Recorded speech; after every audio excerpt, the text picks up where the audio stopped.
چې کله په معاشره کې زنا عام شي نو بیا په دغه معاشره کې په نیکانو خلکو باندې هم عذابونه راځي د ګناګار خلکو له وجه نه دغه نیکان دغه خلک دا هم په مشکلات کې وي. بسم الله الرحمن الرحیم.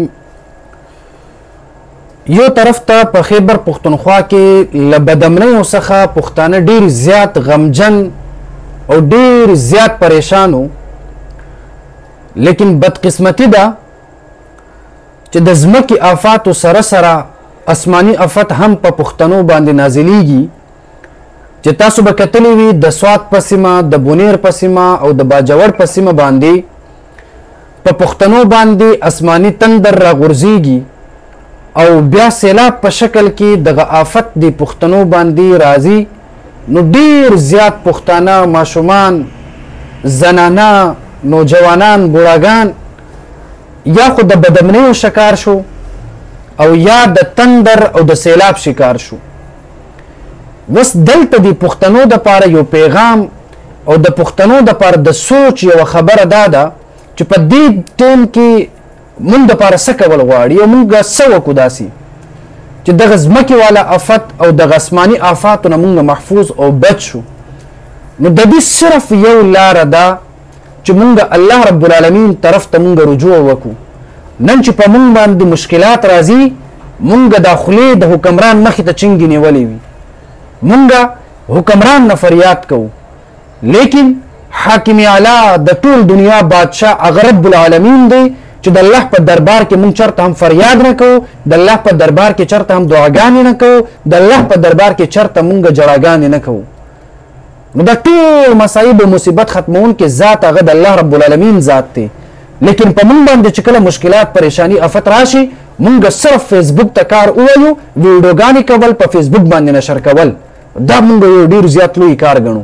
لیکن اصل کار دا نه دی. اصل کار دا دی چې مونږ په خپل ګناهونو باندې توبه وباسو، مونږ الله طرف ته رجوع وکړو، مونږ الله رب العالمین دغه ذات له ځان څخه راضي کړو. ولې هغه الله رب العالمین موجود نه دی نن کم الله رب العالمین چې د نوح علیه السلام په زمانه کې د سیلاب په شکل باندې عذاب راوستو. نوح علیه السلام او د دې دغه قوم دغه تابعدار خلک، د الله منونکي، د الله فرمانبردار خلک الله رب العالمین دغه طوفان او دغه سیلاب نه بچ کړله. هغه الله رب العالمین نن هم ما او تا د عذابونو نه بچ کولی شي، لیکن که چرته ما او تا د الله رب العالمین طرف ته رجوع وکړو.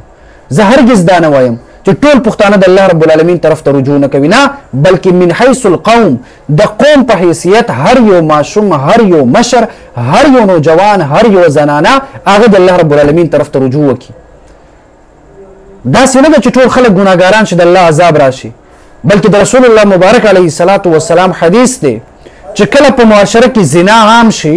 نو بیا په دغه معاشره کې په نیکانو خلکو باندې هم عذابونه راځي. د ګناګار خلکو له وجه نه دغه نیکان دغه خلک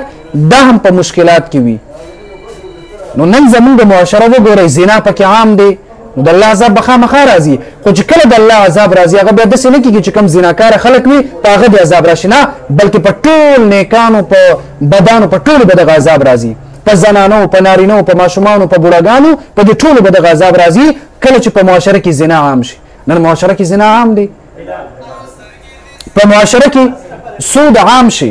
نو بیا هم په دغه معاشره باندې د الله طرف نه عذاب راځي. نن په معاشره کې سود هم عام دی. نو باید چې موږ ټول غور فکر وکړو، الله رب العالمین طرف ته رجوع وکړو. هغه الله رب العالمین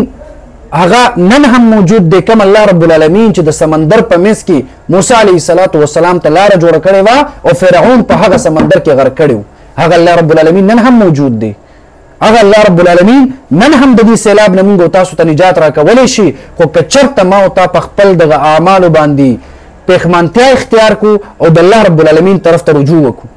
هغه الله رب العالمین وسم موجود دی. چا چې د بدامنیو څخه، د کافرانو د چالونو او د کافرانو د مکرونو، د کافرانو د سازشونو نه جناب محمد رسول الله صلی الله علیه وسلم حفاظت کړی و، چې هغې غوښتنه دا وه، هغې کوشش دا و چې مونږ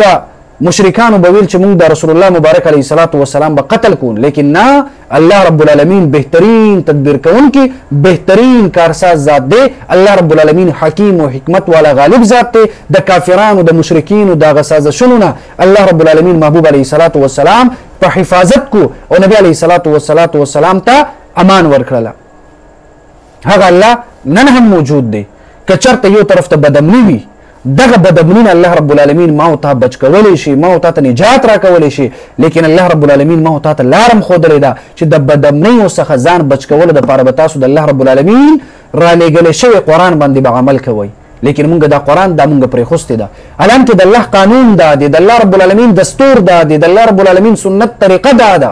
چې کم خلک دا قرآن پرېږدي الله رب العالمین په دغه خلکو باندې دغه ژوند دا تنګ کي. نو نن چې په ما او تا په ټول مسلمانانو باندې دا ژوند تنګ شوی ده، بنیادي وجه دا ده چې ما او تا دې قرآن ته مخ اړولی دی، ما او تا دې قرآن نه مخ اړولی دی، ما او تا دې قرآن دغه درسیات پرېښوستی دی، ما او تا د قرآن احکامات پرېښوستی دي. نو باید چې ما او تا دې قرآن طرف ته رجوع وکړو. هغه الله رب العالمین وسم موجود دی، کم الله رب العالمین چې په اور کې ابراهیم علیه السلام ساتونکی ذات دی، هغه الله رب العالمین نن په معاشره کې لدی بدامنیو دغه اور څخه ما او تا ساتلی شي. لیکن که چرته ما او تا خپل ځان وپېژنو، ما او تا خپل رب العالمین وپېژنو او ما او تا د شیطان دغه لاره پرېږدو او د الله رب العالمین دغه لاره باندې مونږ روان شو، نو الله رب العالمین زموږ حفاظت هم کولی شي. باید د حکمران مخې ته فریاد کول، د یو چا مخې ته فریاد کول، د دې په ځای دغه فریادونه که چرته مونږ الله رب العالمین په دربار کې وکړو، الله زموږ په حالت باندې به رحم وکړي. که چرته دغه جړاګانې، دغه فریادونه، دغه افسوس دا مونږ د الله په دربار کې وکړو، الله رب العالمین سره مونږ روغه وکړو، نو یقینا دغه الله رب العالمین به زمونږ او ستاسو حفاظت کوي او مونږ او تاسو نه الله رب العالمین دغه عذابونه به هم لرې کړي. خصوصا خلکو ته پکار دی چې معاشرې نه د سود، د بایکاټ او د زنا غوندې کې یو لوی مرض او لوی ګناه د دې نه دي خپل دغه معاشره بچ کړي، نو ان شاء الله تعالی بیا به دغه معاشره کې امن او امان. هغه خلک چا چې د الله رب العالمین سره دشمنی اختیار کړې ده، چا چې د الله سره دشمنی شروع کړې ده، هغه خلکو دپاره مؤذن په مسجد کې 5 وخت الله اکبر الله اکبر دغه نارې او دغه چغې لګوي، په لاوډ سپیکر کې په چغه باندې اذانونه کیږي چې هغه خلکو چا چې د الله رب العالمین سره دشمنی اختیار کړې ده، چا چې د الله رب العالمین سره دشمنی اختیار کړې ده، هغه خلک راشي مسجد ته، الله رب العالمین سره روغه وکړي، الله رب العالمین سره جوړ وکړي، الله رب العالمین سره د دشمنی ختم کړي، الله رب العالمین سره دوستی وکړي. لیکن انسان په خپل دولت، په غرور، په خپل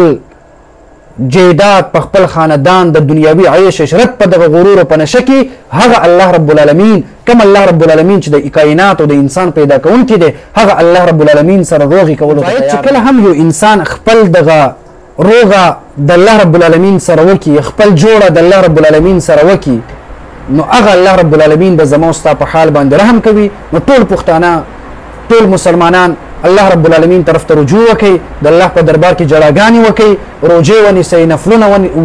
نفلونه وکړي، ذکر او اذکار وکړي، په محبوب علیه السلام باندې درود او سلام ووایئ، د الله په دربار کې دعاګانې وغواړئ چې یا رب العالمین د محمد رسول الله صلی الله علیه وسلم په برکت او په وسیله او د محمد رسول الله صلی الله علیه وسلم په خاطر او په وسیله زمون په حال باندې رحم وکړي، موږ د عذابونه لري کې. نو ان شاء الله د پیغمبر علیه السلام په وسیله او په برکت باندې به الله رب العالمین په موږ او تاسو باندې به رحم وکړي، زموږ په دغه ملک به امن او امان به هم راشي او زموږ او تاسو نه آسماني آفات او دغه ټول مصیبتونه دا به هم لرې شي. الله رب العالمین اول دې ماته